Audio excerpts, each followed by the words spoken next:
നമസ്തേ. 25-ാമത്തെ ശ്ലോകത്തിലേക്ക് കടക്കാം. ത്വയി മയി ചാന്യത്രൈകോ വിഷ്ണുഃ വ്യർത്ഥം ഗുപ്യസി മയി അസഹിഷ്ണുഃ ഭവസമചിത്തഃ സർവത്രത്വം വാഞ്ഛിത്യജിരാദ്യതി വിഷ്ണുത്വം. ആദ്യമായി പദം പിരിക്കാം. ത്വയി മയി ച അന്യത്ര ഏകഃ വിഷ്ണുഃ വ്യർത്ഥം കുപ്യസി മയി അസഹിഷ്ണുഃ ഭവസമചിത്തഃ സർവത്ര ത്വം വാഞ്ഛതി അജിരാത് യതി വിഷ്ണുത്വം. ത്വയി നിന്നിൽ, മയി എന്നിൽ, മയി ച എന്നിലും, അന്യത്ര മറ്റുള്ളിടത്തും, ഏകഃ വിഷ്ണു ഒരേ ഒരു ഈശ്വരൻ തന്നെ, വ്യർത്ഥം വെറുതെ, കുപ്യസി കോപിക്കുന്നു, മയി എന്നിൽ, അസഹിഷ്ണുത്വം കൊണ്ട്, ഭവസമചിത്തഃ സമചിത്തനായി ഭവിക്കൂ, സർവത്രത്വം എല്ലായിടത്തും നീ തന്നെ, വാഞ്ഛതി അജിരാദ്യതി വിഷ്ണുത്വം നീ വിഷ്ണുത്വം താമസിയാതെ ആഗ്രഹിക്കുന്നുവെങ്കിൽ.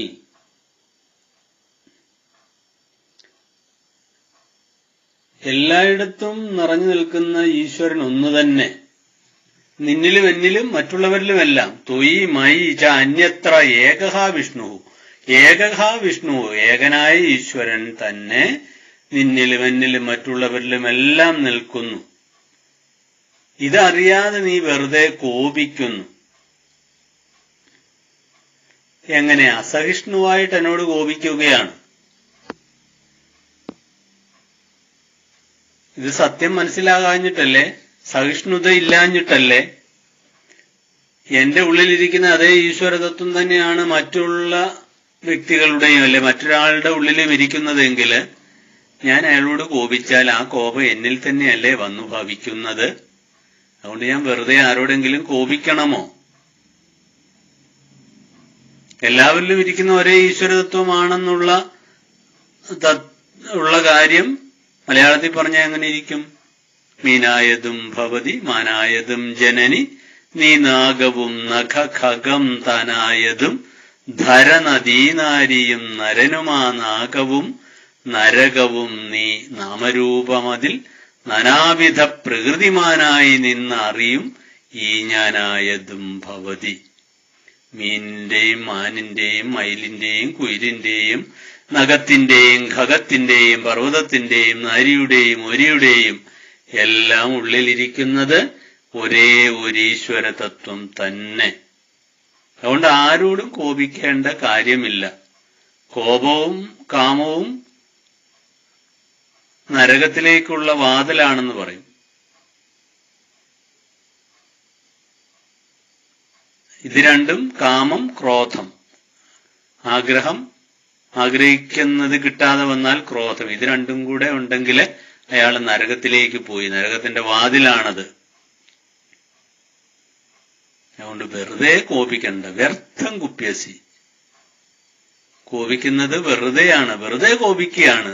എന്തിന്? അസഹിഷ്ണുത കൊണ്ട്, നമുക്ക് സുഖിക്കാത്തത് കൊണ്ട്, എന്തൊക്കെയോ തരത്തിലുള്ള അസഹിഷ്ണുത ബാധിച്ചിരിക്കുന്നത് കൊണ്ട് വെറുതെ മറ്റുള്ളവരോട് കോപിക്കുന്നു.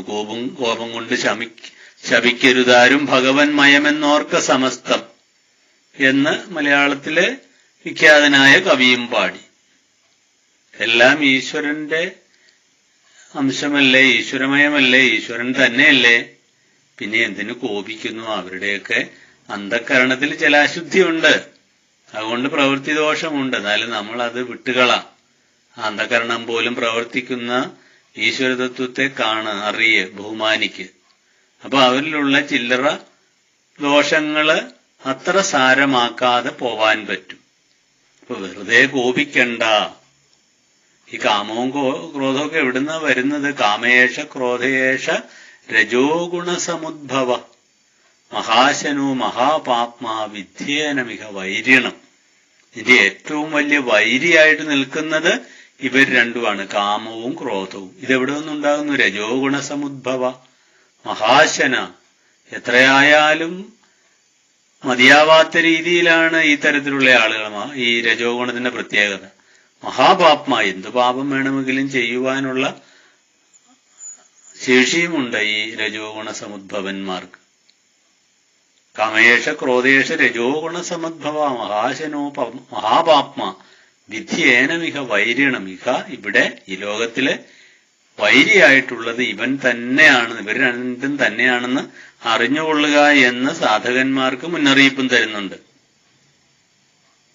എല്ലാറ്റിലും ഇരിക്കുന്ന ഈശ്വരതത്വത്തെ കാണാൻ സാധിക്കണം. അപ്പൊ എങ്ങനെയാവും? ഭവസമചിത്ത, സമചിത്തനായിട്ട് തീരും. സർവതത്വം, എല്ലാരിലും ഈ ഒരു ഈശ്വരശക്തിയെ തന്നെ കാണാൻ സാധിക്കുന്നു. സർവത്രത്വം, എല്ലാവരിലും ഈശ്വരൻ മാത്രമേ ഉള്ളൂ, ഒരേ ഒരു ഈശ്വരൻ തന്നെയാണ് എന്ന് മനസ്സിലാക്കി കഴിയുമ്പോൾ ഇതൊക്കെ തീരും. പിന്നെ എന്തും കൂടെ വേണം? നിനക്ക് ഈശ്വരാനുഗ്രഹം, ഈശ്വരാനുഭവം വേണമെന്നുണ്ടെങ്കിൽ നീ ഇങ്ങനെ പെരുമാറിക്കൊള്ളണം. ഈശ്വരതത്വത്തെ അറിയാൻ, ഈശ്വരാനുഭവം ഉണ്ടാവണമെങ്കിൽ നീ സമചിത്തനായിട്ട് ഭവിക്കൂ. ഭവിക്കൂ, ഒരു ഓർഡർ തരിക. ഭവ സമചിത്ത, സമചിത്ത ഭവ, നീ സമചിത്തത ഉള്ളവനായി തീർക്കൂ കുഞ്ഞേ. അല്ലെങ്കിൽ നിനക്ക് വിഷ്ണുത്വം കിട്ടാതെ പോവും. ഈശ്വരതത്വം എന്താണെന്ന് അറിയാതെ, ഈശ്വരന്റെ മഹിമാതിരേകമറിയാതെ വെറുതെ ജീവിച്ച് കുറെ നാളിങ്ങനെ ഭക്ഷണവും കഴിച്ച് മരിക്കാം. ആർക്കെന്തു നേട്ടം? ഒരു ദിവസം ഈ ലോകത്തിൽ കോടാനുകോടി ജീവജാലങ്ങൾ ഉണ്ടാവുന്നു, കോടാനുകോടി ജീവജാലങ്ങൾ മരിക്കുന്നു. ആർക്കെന്ത് പറ്റുന്നു? ഒന്നും പറ്റുന്നില്ല. അപ്പൊ അതുകൊണ്ട് വെറുതെ കടോപനിഷത്തിലെ പറയുന്നത് പോലെ വെറുതെ മനുഷ്യൻ ഉണ്ടാവുന്നു, ഇല്ലാതാവുന്നു. ചെടികളെ പോലെ വെറുതെ പചിച്ചു പോകുന്നു. അതുപോരാ. വിഷ്ണുത്വം, ഈശ്വരതത്വം നിനക്കറിയാനുള്ള വലിയ സാധ്യത മനുഷ്യ ശരീരത്തിനുണ്ട്. മറ്റു ശരീരങ്ങളിൽ നിന്ന് വ്യത്യസ്തമായിട്ട് മനുഷ്യ ശരീരത്തിനുള്ള പ്രത്യേകത എന്ന് പറഞ്ഞാൽ നിന്റെ സ്രഷ്ടാവിനെ അറിയാൻ സാധിക്കും, ഈശ്വരനെ അറിയാൻ സാധിക്കും. വിഷ്ണു എന്ന് പറഞ്ഞാൽ ഇവിടെ ഈശ്വരൻ എന്നുള്ള അർത്ഥത്തിലാണ്, വ്യാപനശീലമുള്ളവൻ. അതുകൊണ്ട് ആ വിഷ്ണുത്വത്തെ പ്രാപിക്കണം. എപ്പോഴാ ഇത് പ്രാപിക്കേണ്ടത്? കുറെ കഴിയട്ടെ, കുറെ ജന്മങ്ങൾ കഴിയട്ടെ. പോരാ, അജിരാത്, ഇപ്പോൾ തന്നെ. താമസിക്കേണ്ട, അതിന് ഒരു താമസം വേണ്ട. അജിരാത് വാഞ്ചതി, ഇപ്പൊ തന്നെ എനിക്കത് കിട്ടണമെന്ന് ആഗ്രഹിക്കണം. എന്നാലേ നമുക്ക് എപ്പോഴെങ്കിലും കിട്ടത്തുള്ളൂ. അപ്പൊ അതിനുള്ള ഒരു ഇച്ഛ വേണം. ഈശ്വരതത്വം അറിയണം, ഈശ്വരനോട് ചേരണം, ഈശ്വരാനുഭവമുള്ളവനായി ഈ ലോകത്ത് ജീവിക്കണമെന്നുള്ള ആഗ്രഹമുണ്ടായാൽ അത് നമുക്ക് അജിരേണ കൈവരും. ശ്രീനാരായണ ഗുരുദേവന്റെ പാവനമായ ജീവിതത്തിലേക്ക് നോക്കിയാൽ അറിയാം, ചെറുപ്പം മുതലേ ഗുരുവിനുണ്ടായിരുന്ന ആഗ്രഹം ഈ ഈശ്വരാനുഭവം ഉണ്ടാവണം, ഈശ്വരതത്വം അറിയണം. അതിനുവേണ്ടി ഏതറ്റം വരെയും പോവാൻ അവിടുന്ന് തയ്യാറായിരുന്നു. അക്കാരണത്താൽ തന്നെ വീട് വിട്ടിറങ്ങി. നാടും വീടും സമം നിൻതിരുവടി എന്നൊക്കെ പറഞ്ഞതുപോലെ നാടും വീടുമെല്ലാം ഒരേപോലെയാണെന്ന് മനസ്സിലാക്കിക്കൊണ്ട് ഈശ്വരന്റെ തിരുവടികളെ പ്രാപിച്ച മഹാഗുരു പറയുകയാണ്, നമുക്ക് ഈശ്വരനെ കാണാൻ സാധിക്കും, ഈശ്വരതത്വം അറിയാം. അങ്ങനെയുള്ള സുഖകരമായ ഒരു ജീവിതമുണ്ട്. പാട്ടും പാടി നടക്കുന്ന സങ്കായൻ വിപ്രചര പ്രശാന്ത മനസ്സ, പ്രശാന്ത മനസ്കനായിട്ട്, ഭവസമചിത്തനായിട്ട്, പ്രശാന്ത മനസ്കനായിട്ട് നടക്കാം. അതാണ് ഗുരുവിന്റെയും ഖണ്ഡിതമായ അഭിപ്രായം. നീ പുണ്യപാപ വിവർജിതനാണ്, അതുകൊണ്ട് നീ ഭവസമചിത്തനായിട്ട് തീരൂ. പുണ്യാപുണ്യ വിവർജിത പന്ഥാവിൽ കൂടി യാത്ര ചെയ്ത് ഒരേപോലെ മാനാപമാന സമ മാനസരാജഹംസനായിട്ട് ജീവിക്കാനുള്ള ശ്രമം നടത്തൂ. അല്ലെങ്കിൽ നിനക്ക് നഷ്ടമാണ്.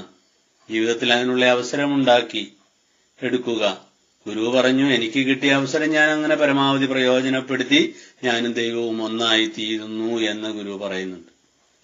നമുക്കിവിടെ ഒരു മറവും കാണുന്നില്ല. ഞാനും ദൈവവും ഇതാ ഒന്നായി തീർന്നിരിക്കുന്നു.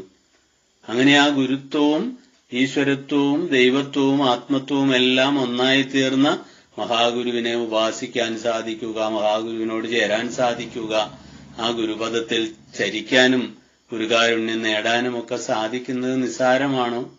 അതിന് ഗുരുവിനെ തിരിച്ചറിയണം ആദ്യമായിട്ട്.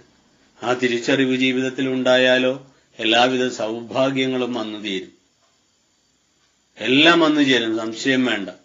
അപ്പോൾ ഗുരുവിനെ അറിയാൻ, ഗുരുവിനെ ഉൾക്കൊള്ളാൻ ഉള്ള വലിപ്പം ഹൃദയത്തിനുണ്ടാവണം. ഇപ്പൊ ഹൃദയത്തിൽ കാമക്രോധ ലോപമോഹ മതമാത്സര്യാദികള് കാമവും ക്രോധവുമാകുന്ന രണ്ട് നരകത്തിലേക്കുള്ള ദ്വാരം കൊണ്ട് നിറയപ്പെട്ടിരിക്കുകയാണ് മനസ്സ്. അപ്പൊ അതിൽ നിന്നൊക്കെ മോചിതനായി സംസ്കാര സമ്പന്നനായി ഗുരുപദത്തിലേക്ക് ചരിച്ച് ഗുരുവിൽ ചേരാൻ ശ്രമിക്കാം. നന്ദി.